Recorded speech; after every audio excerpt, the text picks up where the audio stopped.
Salut à tous, vous êtes sur Cosmos Ouaga TV, Radio Cosmos Ouaga. Nous allons revenir sur les informations de ces dernières 24 heures dominées par cette demande historique du Burkina Faso. L'armée française donc qui doit quitter le Burkina Faso donc dans un délai de 1 mois. Il y a eu avant-hier déjà le ministre de la Communication Jean-Emmanuel Ouédraogo qui était sur le plateau de la RTB pour clarifier les choses afin de demander de vive voix donc la position du Burkina Faso. Et c'est une demande qui a été renforcée d'ailleurs depuis des années par la position d'un peuple qui est décidé donc à ne plus voir une armée étrangère sur son sol. Mais il est important qu'on puisse revenir sur les détails qui ont conduit à l'installation donc de cette armée française, la force Sabre, avec 400 hommes sur le sol burkinabé. Alors les choses ont commencé en 2010, c'est important de le savoir, au moment où Blaise Compaoré était au pouvoir, il y a eu la volonté donc de la France de pouvoir installer donc dans la zone des forces spéciales. Alors en 2010, c'était Blaise Compaoré. Ils ont demandé à Blaise Compaoré, est-ce qu'on peut installer donc cette force Sabre au Burkina? Parce qu'on a pu l'installer donc en Mauritanie. Et puis c'était le Niger et le Mali qui étaient donc sur la liste pour cette installation. Alors les deux pays ont catégoriquement refusé. Ils se sont retournés sur Blaise Compaoré qui était leur meilleur ami, le bon élève donc de la France comme on l'appelait. Évidemment, vous savez bien qu'ici il y a des propositions comme ça d'installation d'une armée française. C'est toujours accompagné par des avantages énormes, mirobolants, qui amènent donc l'interlocuteur à accepter facilement. Bon, je ne doute point que aussi ça a pu être le cas de Blaise Compaoré qui l'a amené à accepter. Mais Blaise a accepté en leur disant faites attention, vous pouvez installer cette force spéciale au Burkina Faso, mais je voudrais que ça se fasse dans le plus grand secret, parce que je connais mon peuple. Si les gens apprennent qu'il y a une base française au Burkina Faso ici, ça serait grave pour moi, mais également pour vous aussi. C'est-à-dire, le Blaise a été clair avec eux. Voilà, donc on est en train de caricaturer un peu la scène, mais en réalité c'est comme ça que les choses se sont passées. Il leur a dit, vous pouvez l'installer, mais je souhaiterais que ça soit dans le plus grand secret, parce que le peuple est farouchement contre l'installation de toute armée étrangère sur son territoire. Donc si les gens savent, ça va être très grave pour moi et ça va être très grave pour vous aussi. Donc la France a dit, il n'y a pas de problème, on va le faire dans le plus grand secret. C'est pourquoi ils ont choisi donc le site de Camboinsin, qui est un peu à la périphérie de la ville, où des populations s'aventurent rarement.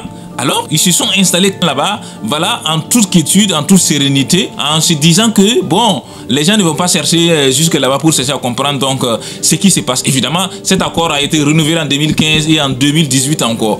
Alors, c'est suite à ces événements-là, aujourd'hui, petit à petit, les gens, de bouche à oreille, ont pu comprendre que il y a des éléments de force spéciale françaises qui sont installés au Burkina Faso. Pourtant, nous sommes contre. Nous avons dit, nous ne voulons pas de forces étrangères donc sur notre territoire.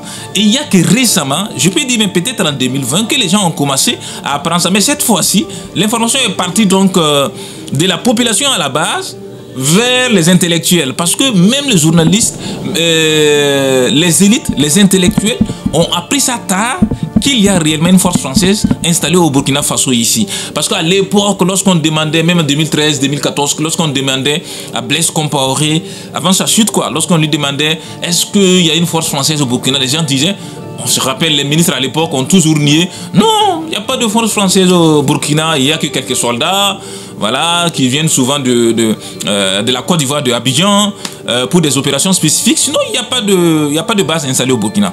Mais c'est vrai que petit à petit, plus tard, les gens ont appris réellement que c'était des mensonges et qu'il y avait une base des forces spéciales ici au Burkina Faso. Dès lors que le peuple a su, alors les gens ont commencé à manifester continuellement. Il y a eu également aussi, il faut le dire, des actions catalyseurs qui ont contribué donc à amplifier ces manifestations, notamment ces deux coups d'État. Le premier coup d'État, les gens sont sortis pour manifester en croyant que Damiba était l'oiseau rare qui était venu pour sauver le Burkina. Et ça a été tout à fait le contraire. Lui, il est venu même aggraver la situation du Burkina Faso. Et puis ensuite, il y a eu ce coup d'État sur lequel il y a tous les espoirs. Et jusqu'à présent, en tout cas, nous avons toutes les bonnes raisons de croire que nous sommes sur le bon chemin avec le capitaine président Ibrahim Traoré. Donc, c'est une volonté ultime du peuple burkinabé. Ça n'a rien à voir avec les autorités parce que le peuple a clamé depuis longtemps le départ donc, des troupes françaises au Burkina. Les autorités n'ont fait que respecter la volonté du peuple tout simplement. Aucune autorité, en tout cas pour peu qu'il veuille respecter donc la volonté de son peuple, ne peut pas échapper donc à cette demande criarde-là du peuple burkinabé de voir partir loin l'armée française du Burkina Faso. Voici la réalité des choses et je pense que cette clarification que Emmanuel Macron est en train de demander, c'est du saupoudrage, c'est juste du dilatoire pour gagner du temps. Sinon, il y a le ministre de la communication d'un gouvernement qui vous dit clairement les choses et vous êtes là encore que vous entendez la clarification du président. Vous voulez quelle clarification? D'autant plus que dans les accords, il a été dit clairement que si l'une des parties exprime par écrit la dénonciation de cet accord, de la présence de cette troupe sur le sol burkinabé, voilà, ça suffit à l'autre partie donc de pouvoir respecter cette volonté. Et ça a été le cas. Donc je ne sais pas quelle est la clarification que Emmanuel attend encore, si ce n'est dilatoire tout simplement. Allez, merci, bye bye.